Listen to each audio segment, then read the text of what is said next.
Tick-tock, it's 5 o'clock. Did you waste your day away at work? Interruptions and distractions throughout our workday can not only make us late for dinner, but can make us feel more stressed out, more pressured, and even more anxious. So that is what my next guest is joining us to talk about. In fact, he says it's a recipe for burnout. Steve McClatchy, a leading workplace and time management expert, joining us. And he also is the author of this book, Decide, Work Smarter, Reduce Your Stress, and Lead by Example. Thanks for coming in today. Thanks, Sylvia. Thanks for having me. It seems like we are surrounded by possible distractions now more than ever before, but what would you say are the most common workplace distractions? Yeah, the internet and social media are definitely at the top of the list. In a survey by Salary.com, 80% of respondents said that the time they spend on the internet, over half of it has nothing to do with their job. And 60% said they check social media too often or when it's not approved at work. So they're big time wasters. So as a result of these things that we now have access to, do you think we're more distracted than ever before? Well, the ways that we can get distracted, right? Social media and technology has changed the way we are distracted. It used to be the phone, right? Phone or somebody stops in live, right? And now we have probably 8 to 10 different ways we can be distracted. And add to that, distracting our own train of thought, right? And interrupting our own train of thought. There's a lot more to manage when it comes to distractions. Okay, so what are some of the things we can do to make sure that we do manage our time much better at work without all these distractions? Yeah, so and these haven't changed, right? The way we do it changes, but you know, planning your day and creating a structure for your day, prioritizing that plan so you know what to attack.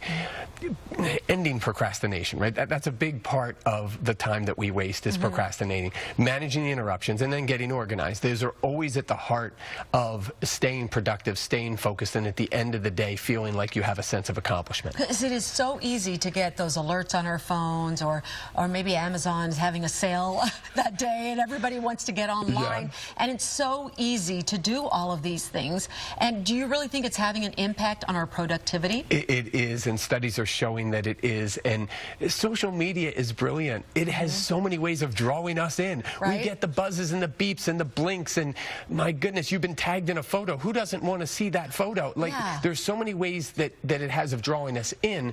You know, there are ways that we have to get outside of our discipline and motivation to get out. And what we need to do is set up structure in ways that how long we spend on those sites, how often we go to them, and structure the way that we use those sites, or it will get the best of us. Okay, so when you say structure, are you going to say, okay, maybe at lunch I'm going to give myself, what, 5-10 minutes during my lunch break to do this? Is that what you're thinking? It sounds so simple, and that's exactly what the answer is. But there are apps that you can download. There's ways to manage it so that you only get 30 minutes on social media or 30 minutes on a website, so that when you hit that time limit, it's an indication to yourself that that's as much time as you needed to give that, and that's brilliant, right? So we need to use technology to help us manage technology. Kind of ironic. I know, it is. It is, but it's where we are today. I remember my daughter having an app, now that you mention it, and it was a plant that grows and grows as long as you don't get on social media, but as soon as you start trying to check your phone, the plant dies. Oh, wow, is that that's a great visual. Well, there's ways where the app actually shuts itself down. As a family, we use the circle, and each app on our children's phone and our own phones gets a certain amount of time each day. And then you have to go and get approval from us to spend more time on that site. And we change it for the weekends, change it for the week. And you know, we don't assign it to the kids. We have them tell us how much time they want to spend. Wait, explain to me how that works then. So let's say you're on Facebook. You want to be on it for 30 minutes or Instagram for 30 minutes. Once you get to the 30 minutes, it pops up and says you've reached your time limit for that. Oh my gosh. Right.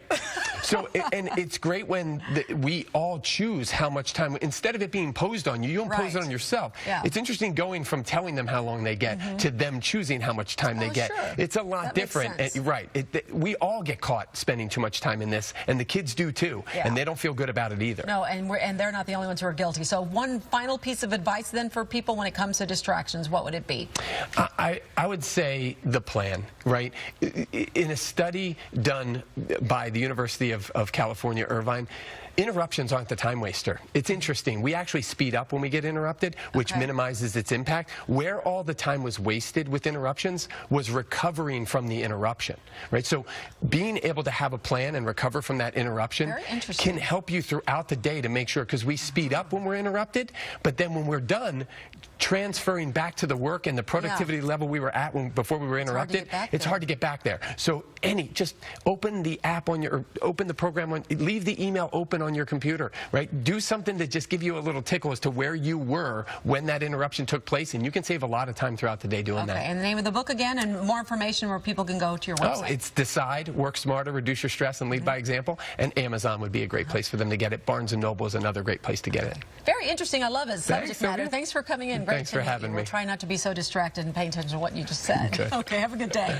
Coming up in